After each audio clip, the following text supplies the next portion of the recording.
입 벌구 윤석열 10대 거짓말입니다. 한번 들어보십시오. 첫 번째, 21년 5월 달 내 장모가 사기당한 적은 있어도 남에게 10원 한 장 피해준 적 없다. 이런 말 기억하십니까?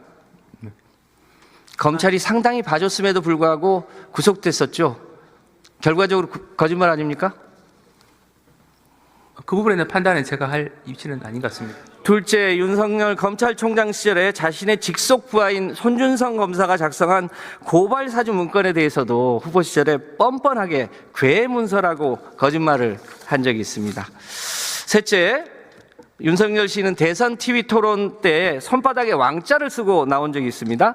동네 할머니가 써줬다고 하는데 믿을 수가 없는 얘기죠. 이 얘기가 김건희 씨 무속 논란으로 번지자 뭐라고 했냐면요. 우리 집사람은 어릴 때부터 교회에 열심히 다녀서 구약을 다 외운다고 했습니다. 차관님 혹시 교회 다니십니까? 아니, 그 성당에 다니긴 합니다만 위원님께서 말씀하신 여러 부분 중 일부 내용은 현재 또 고발이 돼서 수사 중에 있는 사건이기도 합니다. 그래서 제가 또 구체적인 내용을 또 말씀드리는 거죠. 구약이 총 몇 자인지 아십니까? 제가 270만 자입니다.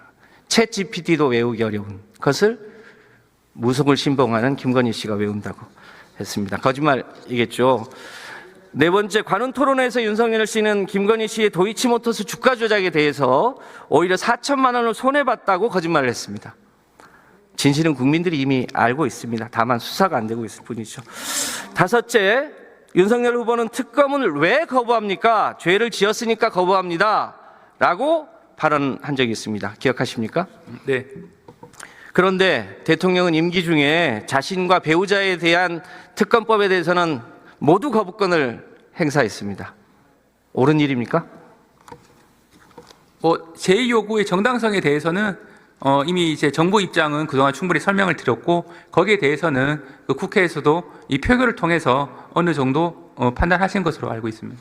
여섯째, 22년 9월 달에 미국을 방문한 윤석열 대통령은 국회에서 이 XX들이 승인을 안 해주면 바이든은 쪽팔려서 어떡하나 라는 발언을 한 적이 있습니다. 놀랬죠. 그런데 국민들은 바이든이 아니라 날리면이라는 해명을 들었습니다. 이른바 전 국민 청력 테스트를 한 적이 있습니다. 기억하십니까? 네. 차관님은 바이든으로 들었습니까? 날리면으로 들었습니까? 그 부분은 제가 이 자리에서 말씀드릴 사항은 아닌 것 같습니다. 전 국민의 7, 80%가 바이든으로 들었습니다. 일곱째, 23년 7월 달 최상병 순직 사건이 있었습니다. 그때 윤석열 대통령이 이런 일로 사단장을 처벌하면 대한민국에서 누가 사장장을 할 수 있겠냐